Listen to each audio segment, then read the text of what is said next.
네, 안녕하십니까. 한국원자력의학원 김진수 교수입니다. 이번 학기 저와 같이 방사선 생명과학을 공부하도록 하겠습니다. 네, 방사선 생물학을 강의 담당할 김진수이고, 저는 현재 한국원자력의학원에서 근무하고 있습니다. 방사선 응용 생명과학을 전공했고요. 그리고 2011년부터 13년까지 2년 동안 미국 NIH에서 종양 표적 치료 관련 연구를 한 적이 있습니다. 주로 연구 분야는 내영상 정밀 표적 치료가 되겠습니다. 제 랩 홈페이지입니다. QR코드 스캔하시면은 볼 수가 있고요. 저희 연구 분야 그리고 주로 어떠한 것들을 수행했는가라는 것을 참고하실 수가 있습니다. 이 슬라이드는 굉장히 중요한 슬라이드입니다. 제목은 레디오 바이올로지죠. 방사선 생물학이 되겠습니다. 방사선 생물학은 무엇을 하는 학문인가? 이번 학기 동안 우리가 무엇을 할 것인지 라는 것을 이 한 장으로 설명할 수가 있습니다. 첫 번째 나오는 단어가 방사선입니다. 방사선이 과연 무엇일까? 라는 것을 배우게 됩니다. 두 번째 우리가 알 수 있는 것은 induce cell to become malignant or to their functionality 라고 되어 있죠. 방사선이 결국은 우리 인체의 세포에 혹은 조직 단위로 어떤 일을 벌린다는 겁니다. 어떤 일을 벌리나? 말리그런트. 이 말리그런트라는 단어를 한번 찾아보시고요. 악성화시킨다는 거죠. 혹은 그 기능을 변화시킨다는 거죠. 혹은 Directly Induced Cell Death. 이 말이 굉장히 중요한 말인데요. 셀의 죽음을 유도한다. 결국 뭐냐면은 방사선을 통해서 셀이 죽는다는 거죠. 피폭된다는 거죠. 우리가 지금도 문제가 되고 있는 것이 일본의 후쿠시마 원전에서 유출되는 방사능이 어떤 영향을 미치나. 일본 사람들이 지금 바다로 방사능 물질들을 마구 배출하고 있죠. 그리고 지금도 뉴스에 관심 있게 보시면 아시겠지만은 환경단체들이 일본 가서 방사능 수치를 확인하고 있고 오염 레벨, 허용 한도 레벨을 넘어서는 수치를 관측하는 것을 알 수가 있습니다. 이러한 것들은 방사능으로 인한 피폭, 결국은 이러한 것들이 세포를 죽이게 하고 그 기능을 변화시키게 하고 이런 것들이죠. 굉장히 위험하고 두렵고 해로운 것들입니다. 그러면은 이 막연한 두려움, 방사능 하면은 막연한 두려움을 갖게 되는데요. 그러면은 방사능은 혹은 방사선은 과연 무서운 존재인가? 라는 것을 생각해 볼 수가 있는데, 여기 보시면은 important in diagnostic application of radiation 이란 말이 있죠. 여기서 우리가 살펴볼 말은 diagnostic application입니다. 진단 목적 응용이란 거죠. 우리가 병원에 가면은 여러 가지 과가 있습니다. 그런데 우리가 방사선 생물학을 공부하는 이런 측면에서 볼 때 세 가지 과를 관심이 있게 볼 필요가 있는데요. 첫 번째 핵의학과, 두 번째 영상의학과, 세 번째 방사선 종양학과입니다. 결국 이 세 과는 모두 방사선을 의료 목적으로 이용하는 과입니다. 영상의학과, 핵의학과는 특히 영상의학과는 방사선을 진단 목적으로 사용하는 거고요. 핵의학은 진단 혹은 치료 목적으로 사용하는 거고, 방사선 종양학과는 치료 목적으로 사용하는 과가 되겠습니다. 이 방사선 생물학에서는 이러한 진단 목적으로 사용하는 방사선에 대해서 배우게 되고, 간단하게 그 진단 도구, 펫 혹은 CT의 기본 원리에 대해서 간단하게 제가 언급하도록 하겠습니다. 그러면은 이 진단 목적으로 사용하는 도구들은 첫 번째가 안전해야 되겠죠. 우리가 진단 목적으로 엑스레이를 찍었는데 얘가 뭔가 우리 몸에 이벤트, 어떤 사건을 일으킨다. 엑스레이 찍었는데 체스트 엑스레이, 가슴 엑스레이 찍었는데 폐에 손상이 생긴다. 이러면 안 되겠죠. 그러니까 안전해야 됩니다. 진단 목적의 방사선은 안전해야 된다. 이런 관점이 되겠고요. 두 번째는 방사선은 치료 목적으로 사용될 수가 있습니다. 세라피죠. 그러면은 이런 치료 목적으로 사용되는 것은 유용한 방사선, 유효성입니다. 에피컷이죠. 그러니까 방사선이 피폭을 시켜서 어떤 이벤트를 일으켜야 되는데 결국 방사선이 셀을 죽여야 되는데 치료 목적으로 사용하는 거죠. 어디다 사용한다? 암세포에 사용할 수가 있는 것입니다. 그러면은 결국은 방사선 종양학과나 핵의학은 방사선을 이용해서 셀을 죽이는 것에 사용하는 그런 목적을 갖고 있는 것입니다. 방사선 종양학과는 방사선을 외부에서 피폭시키는 이런 일들을 하게 되는 거고요. 핵의학은 방사선을 피폭시키는데 내부에서 피폭시키는 것입니다. 내부에서 어떻게 피폭시키냐? 방사선 물질을 우리 몸에 집어넣는 거죠. 투여하는 거죠. 그러면은 우리 몸에 투여된 방사선이 암세포를 표적해서 이런 피폭, 손상을 시키는 것입니다. 이런 일련의 작업들이 이루어지는 거죠.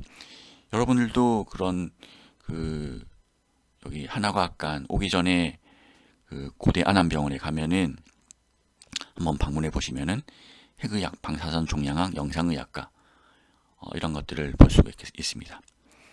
그러면은 이 아래에 보면은 이중 나선 모양의 그림이 있죠. 아마 짐작하시겠지만 DNA 이중 나선의 모식도가 되겠습니다. 우리 방사선 생물학에서는 DNA 이중 나선의 피폭, 그러니까 결국은 방사선이 피폭시켜서 DNA 이중 나선에 손상을 가져오게 되는데요. 첫 번째는 직접적 피폭작용, 두 번째는 간접적 피폭작용이 있습니다. 직접적 피폭작용은 DNA 이중 나선을 끊어버리는 거죠. 암세포의 DNA 이중 나선이 절단돼서 파괴된다. 그러면은 암세포가 죽게 되겠죠. 이런 DNA의 이중 나선 절단 효과, 더블 스트랜드 브레이크를 배우게 되고요. 그리고 간접적 작용은 산소 효과입니다. 산소 효과로 인한 이런 비간접적 이런 피폭 효과도 배우게 됩니다. 이러한 것들을 배우게 될 것이 방사선 생물학이 되겠습니다. 네, 이 슬라이드에서 여러분들이 방사선이 우리 몸에 피폭되었을 때 어떤 이벤트가 일어나나 라는 것을 시간 단위로 알 수가 있습니다. 아래 표에 보면은 첫 번째 이오나이징 이벤트, 그리고 마지막에는 그로스 바이올로지컬 이펙트. 그래서 초 단위 혹은 시간 단위 혹은 연 단위로 이벤트가 일어나는 것을 알 수가 있습니다. 결국 방사선이 우리 몸에 피폭되었을 때는 초 단위, 그러니까 보면은 10의-18승부터 10의-5승 초 안에 굉장히 급격한 변화가 일어날 수가 있고요. 그리고 각각의 셀 레벨에서 시간 단위 혹은 한 달 단위 이런 그 사건이 일어날 수가 있고, 그리고 그로스 바이올로지컬 이펙트도 일어날 수 있다는 거죠. 한 예로 어떤 일이 일어날 수가 있냐면은 예를 들어서 신장, 키드니, 신장 조직 같은 경우는 얘네들은 셀의 분화 속도가 굉장히 느립니다. 어떤 말이냐면은 키드니에 방사선으로 인한 손상이 일어났을 때 이 영향은 단기간 내에 일어나지 않을 수가 있다는 거죠. 무슨 말이냐면은 예를 들어 1년 뒤에 신부전 이런 키드니가 망가진 이런 일이 발생했어요. 그런데 이 일이 왜 일어났을까?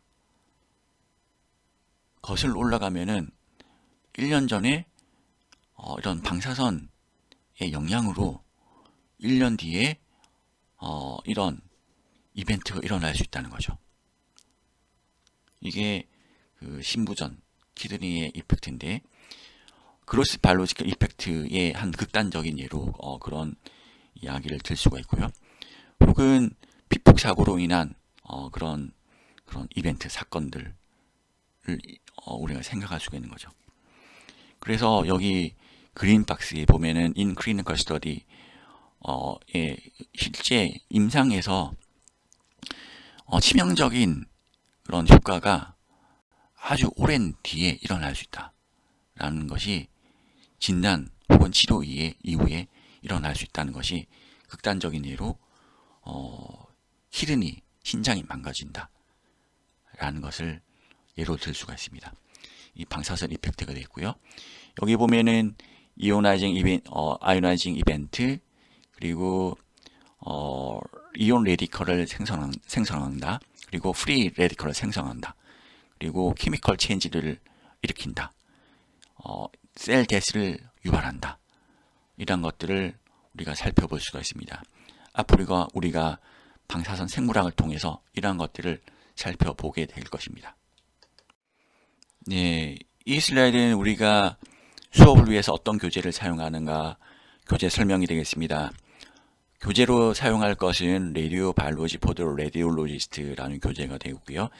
7 에디션인데 8 에디션도 나와 있습니다. 이 교재를 통해서 우리가 어떤 내용을 다루게 될 것인가, 다음 슬라이드를 보게 되겠습니다. 네, 제가 올려놓은 강의 계획이죠.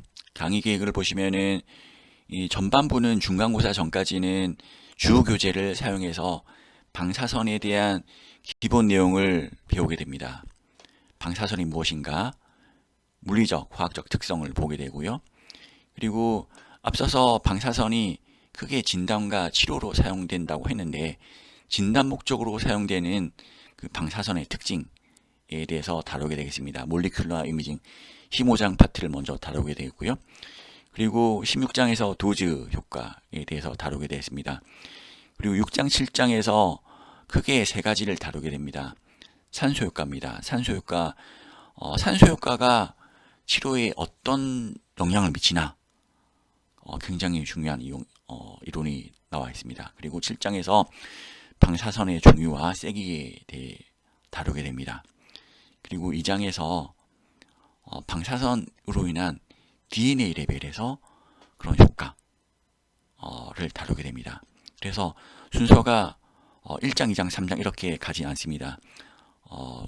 여러분들이 이해를 돕기 위해서 좀 이제 쉬운 것부터 또 하게 되고요. 그래서 이 전반부에 우리가 중간고사 전반부에 다루게 될 것은 방사선의 전반적인 내용, 치료 효과, 그리고 진단의 그런 내용들. 치료는 크게 세 가지 측면에서 다루게 됩니다.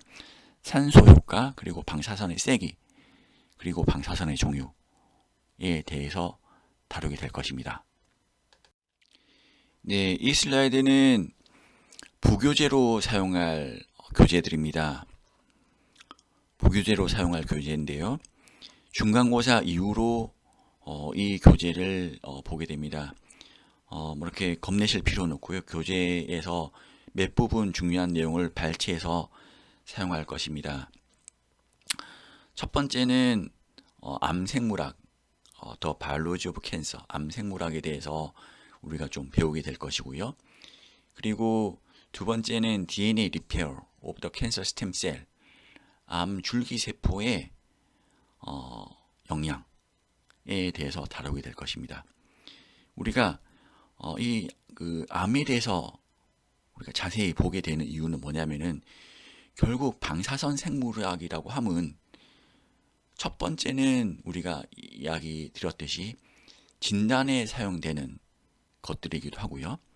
두 번째는 치료에 사용되는 것인데, 치료는 우리가 결국은 방사선이는 암을 죽이는데 사용하는 것입니다. 그러면은 우리가 암을 죽이는데 방사선을 사용하는데 암의 정체를 잘 알아야 되겠죠.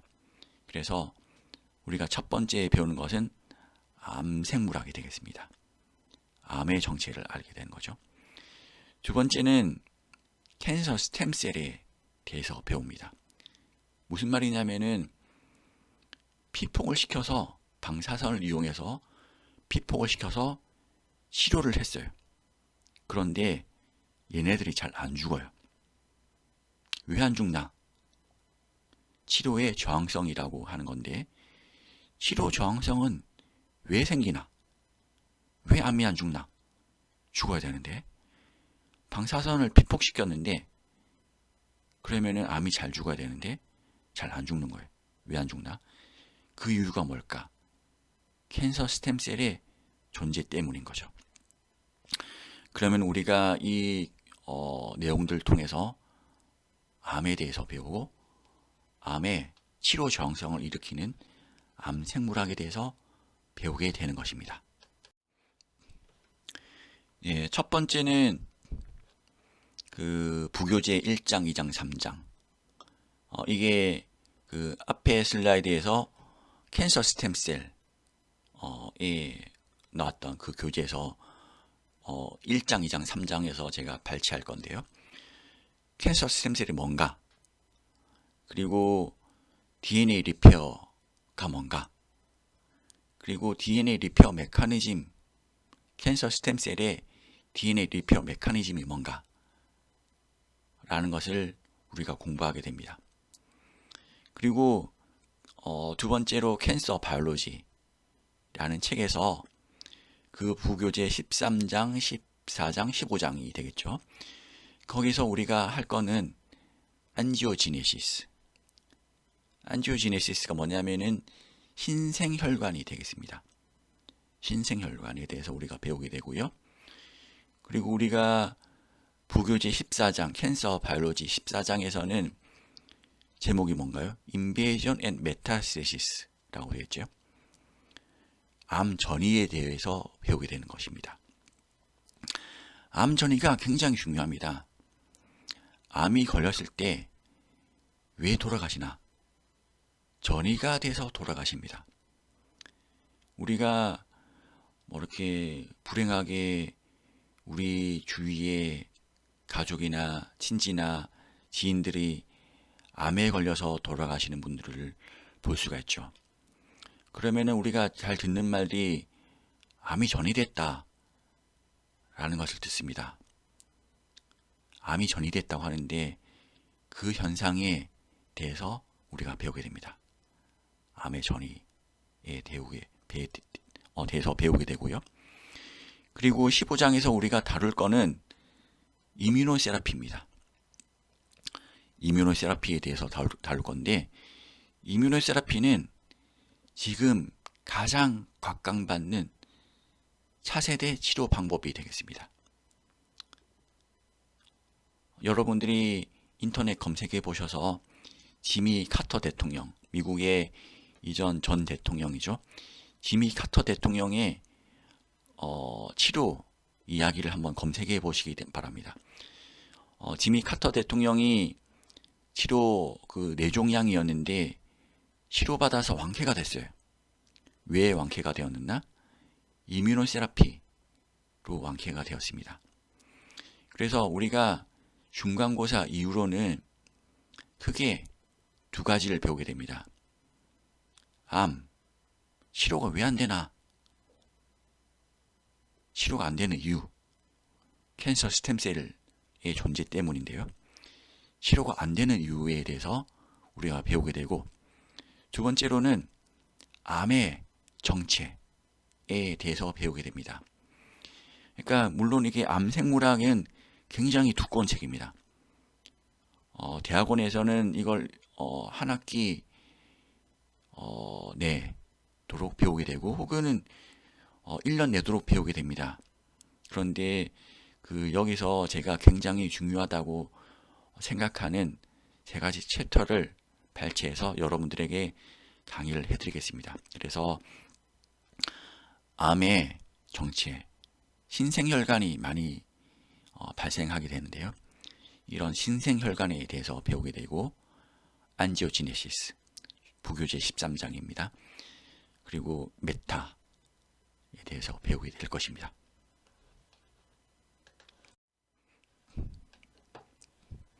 네, 앞서 슬라이드에서 제가 이뮤노세라피에 대해서 말씀을 드렸죠. 그런데 여러분들이 관심 있게 뉴스를 접하셨으면 아실 건데, 이 이뮤노세라피는 2018년에 노벨상을 수상하게 됩니다. 노벨상을 수상하게 되었는데요. 노벨상은 공동 수상했습니다. 미국의 텍사스 대학에 있는 교수님하고 교토대학에 있는 교수님이 공동 수상을 하게 되었는데, 이분들이 2018년에 노벨상을 수상하게 되면서 수상식장에서 이야기한 것은 이런 이야기를 했습니다. 암은 2030년에는 더 이상 암이 아니다. 그러니까 뭐냐면은 우리가 암이 발병했다. 그러면 슬퍼할 그런 병이 아니다. 라는 거죠. 그냥 우리가 지금도 보면은 관리하는 병이 있죠. 그러니까 예를 들어서 에이즈 같은 병. 에이즈는 그러니까 아주 오래전 한 20년 전만 해도 에이즈는 걸리면 죽는 거죠. 불치병이죠. 그런데 에이즈가 지금은 불치병이 아닙니다. 그냥 관리하는 병입니다. 그냥 이렇게 힘든 병인데 관리하면 되는 병이죠. 그런 것처럼 2030년에는 암도 관리하는 병일 거다 라고 노벨상을 수상한 혼조 다스쿠 교수가 이야기를 했습니다. 그렇게 되면 좋겠죠. 그러니까 지금이 2020년인데 몇 년 안 남았습니다. 그런데 그 사이에 암의 연구가 획기적인 변화가 있으면 좋겠습니다. 오른쪽 슬라이드에 보면은 이 사람이 아까 제가 조금 전 슬라이드에서 이야기했던 지미 카터 대통령입니다. 전 지미 카터 대통령이 이뮤노세라피로 치료를 받았습니다. 사실은 이 지미 카터 대통령은 이 재임 중에는 별로 인기가 없었습니다. 그런데 이 퇴직 이 임기를 끝나고 나서 더 이제 유명해졌는데 뭐 이렇게 사회봉사를 통해서 유명해졌고요. 그리고 두 번째로 유명해진 거는 이 이뮤노세라피로 굉장히 유명해졌습니다. 이 지미 카터 대통령의 트위터 보면은 뭐 이런 글도 있는데 뇌종양이 완치되었다는 거죠. 좀 이렇게 아시는 분들은 아실 건데, 뇌종양은 굉장히 암 중에서도 힘든 암입니다. 왜 그러냐면은 전이가 굉장히 빠릅니다. 암이 뇌종양 발병하면은 굉장히 빠른 속도로 진행되는 거죠. 암도 굉장히 암세포도 특성이 굉장히 제각각입니다. 분화, 셀이 굉장히 빨리 자라는 그런 암들이 있고요. 셀이 굉장히 늦게 자라는 그런 암도 있습니다. 제가 위암을 연구를 많이 하고 있는데, 위암세포 중에 NCI-N87이라는 그런 암세포가 있습니다. 이런 NCI-N87이라는 암세포는 자라는 속도가 굉장히 느립니다. 그런데 이 뇌종양은 굉장히 자라는 속도가 빠르고 또 빨리 이동합니다. 그래서 뇌종양은 굉장히 힘든 병인데요. 근데 놀랍게 지미 카터 대통령은 이 뇌종양에서 완치되었다는 거죠. 어떻게 완치되었냐면은 캔서 이뮤노세라피로 완치되었다는 겁니다. 그래서 이 캔서 이뮤노세라피가 과연 뭔가? 라는 것을 우리가 이 수업 시간에 또 알게 될 것입니다. 네, 또 한 장의 슬라이드에서 이거는 작년 노벨 생리의학상 작품입니다.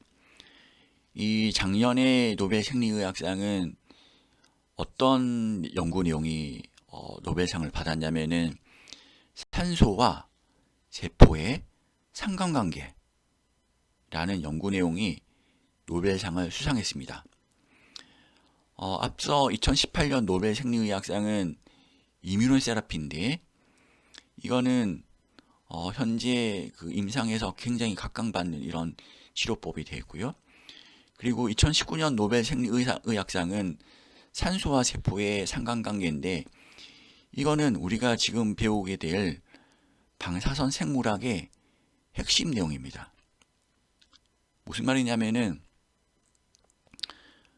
산소하고 세포의 상관관계인데 이게 왜 중요하냐면은 방사선 치료의 저항성에 가장 중요한 기본적인 팩터가 된다는 거죠. 무슨 말이냐면은 산소가 간단하게 말씀드리면은 산소가 부족하면 방사선 치료 효과가 저하되는 그런 상관관계가 밝혀져 있습니다. 그러면 우리 인체 내에서 어떠한 상황에서 산소가 산소 분압이 저하될 것인가? 전공 용어로 하면은 하이폭시아라는 것이 되겠는데요. 그러니까 제가 방금 하이폭시아라는 말을 썼는데 지금 나중에 다시 다루게 될 것이니까 어떤 내용인가 자세하게 몰라도 지금은 안심하셔도 됩니다. 그러니까 기억하셔야 될 것은 산소와 세포의 상관관계가 있고 이것들을 우리가 이번 학기에 배우게 될 것이다 라는 것을 우리가 여러분들이 아셔야 할 것입니다.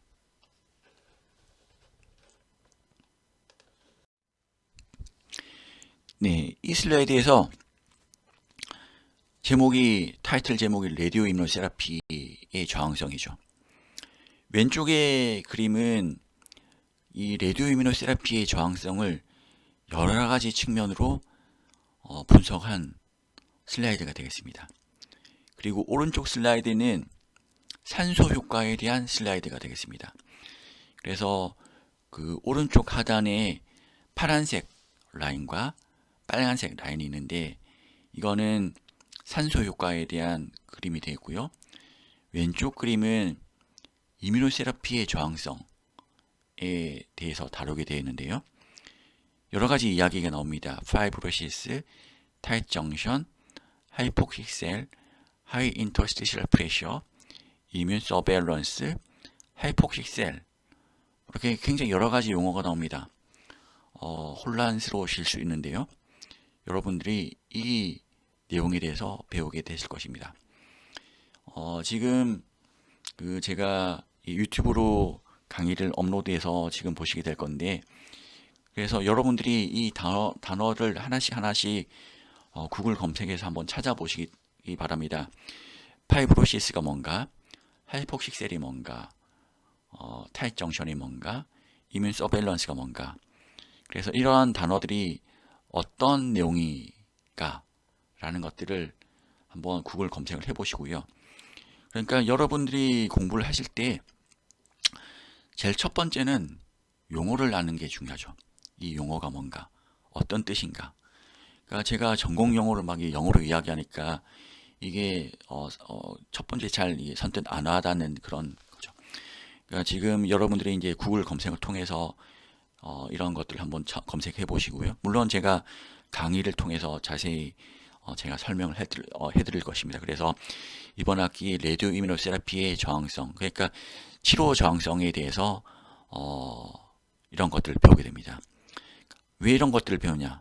그러니까 말 그대로 방사선이 크게 두 가지 목적인데 첫 번째는 진단, 두 번째는 치료라고 했죠. 근데 치료를 했는데 치료가 잘 안 되는 거예요. 안 되는데 왜 안 되나? 그 치료의 저항성이 어떠한 측면에 팩터들이 있는가? 라는 것들을 이런 것들을 배우게 됩니다. 이 한 장의 슬라이드가 많은 것을 담고 있는데요. 이런 것들을 배우게 됩니다. 이제 이것도 나중에 제가 다시 상세하게 다룰 건데요. 이오나이징 레디에이션의 종류입니다. 먼저 첫 번째는 이오나이징이 뭔가 라는 것도 우리가 알아야 되겠죠.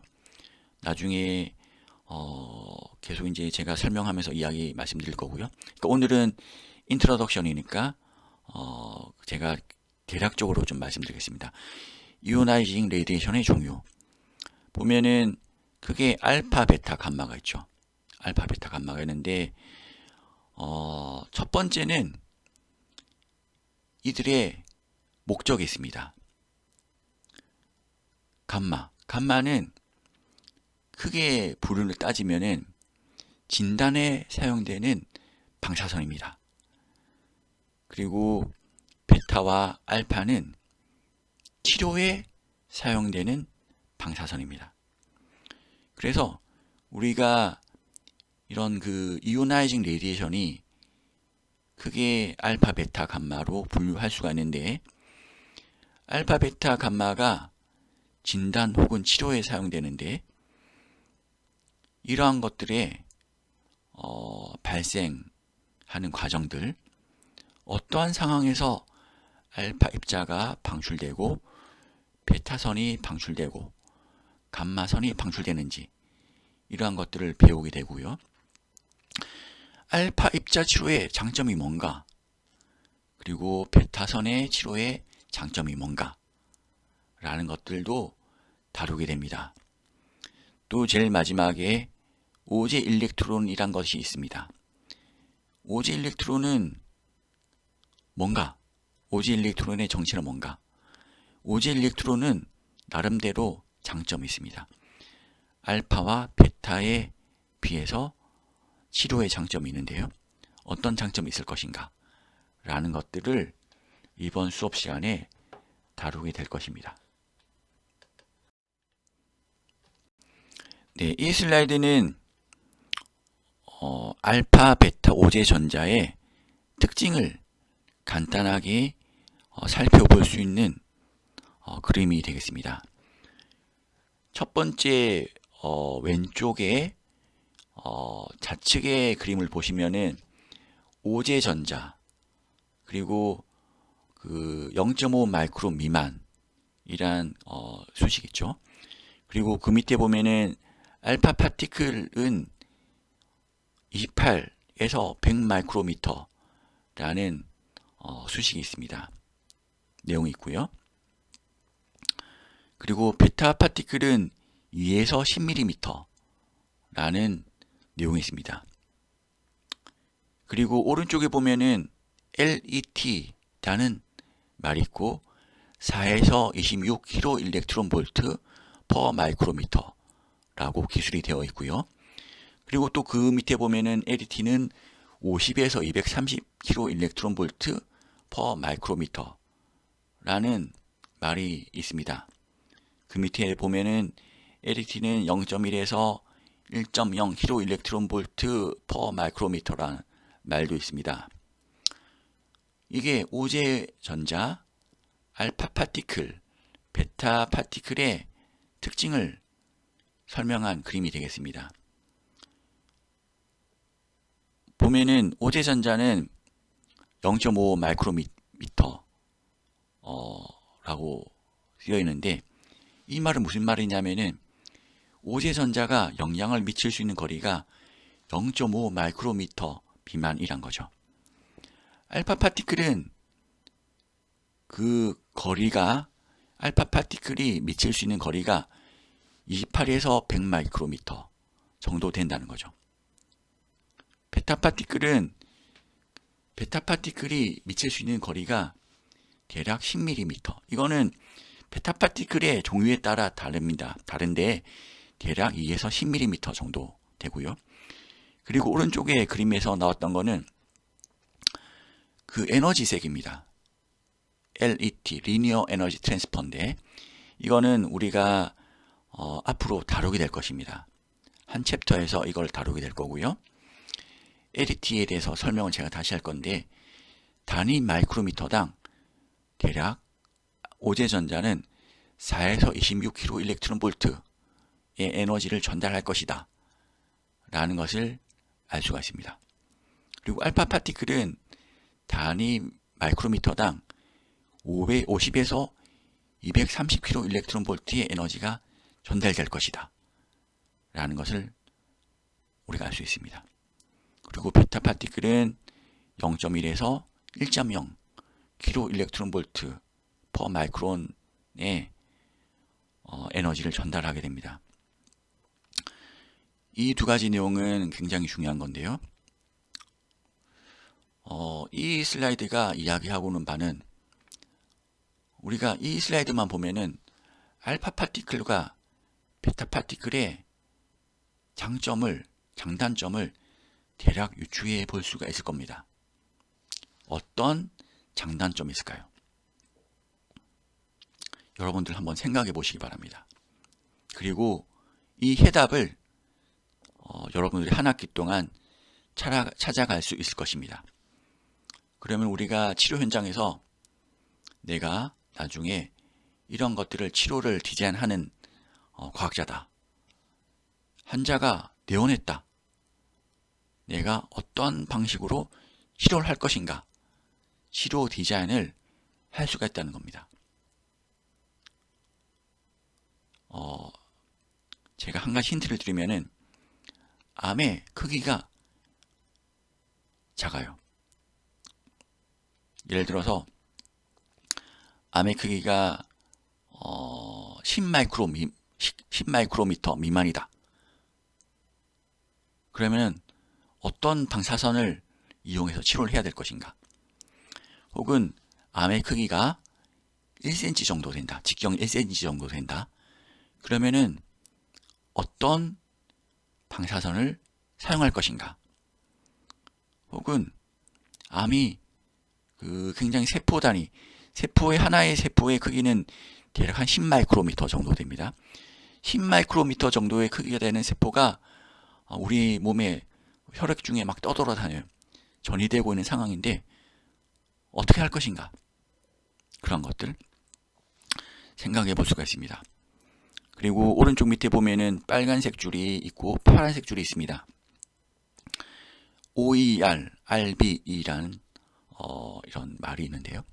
OER이 뭔가, RBE가 뭔가 라는 것을 배우게 됩니다. 그 X축은 LET라고 되어 있죠. LET와 OER의 상관관계를 볼 수가 있습니다. 그리고 LET와 RBE의 상관관계를 볼 수가 있습니다. 특징적인 것은 OER은 선형적이지는 않지만은 감소하죠. 계속 감소합니다. LET가 증가함에 따라 계속 감소합니다. 하지만 RB는 LET가 100kg 일렉트론 볼트 퍼 마이크론일 때 피크이고 그 이상의 영역에서는 감소합니다. 이러한 현상을 우리가 볼 수 있죠. 그래서 이 LET와 OER의 상관관계, LET와 RB의 상관관계를 이 그래프가 이야기하고 있는데 사실은 이 그래프가 이 방사선 생물학 교재 한 권 통틀어서 제일 중요한 그림입니다. 여러분들이 꼭 기억하시고 이해하셔야 되는데 지금 물론 제가 자세하게 설명 안 합니다. 앞으로 제가 강의할 동안 충분히 이 내용에 대해서 설명을 드릴 거고요. 여러분들이 한 학기 동안 이것을 알게 될 것입니다. 간단하게 말씀드리면 방사선의 세기와 산소효과의 상관관계, 그리고 방사선의 세기와 또 방사선의 그런 종류들에 대해서 알게 될 것입니다. 이런 것들을 제가 한 학기 동안 설명을 하게 될 것입니다. 여러분들이 이 방사선 생물학을 통해서 앞으로 우리가 상식적으로 알아야 할 것들, 방사선의 영향, 인체에 미치는 영향, 그리고 방사선의 치료 효과에 대해서 알게 될 것이고요. 우리가 방사선을 이용해서 암을 치료하는데 암의 기본적인 특성들, 그리고 암을 방사선을 이용해서 치료하는데 치료가 잘 안 됩니다. 극복해야 될 연구 분야입니다. 이러한 것들을 알게 될 것입니다. 네, 감사합니다.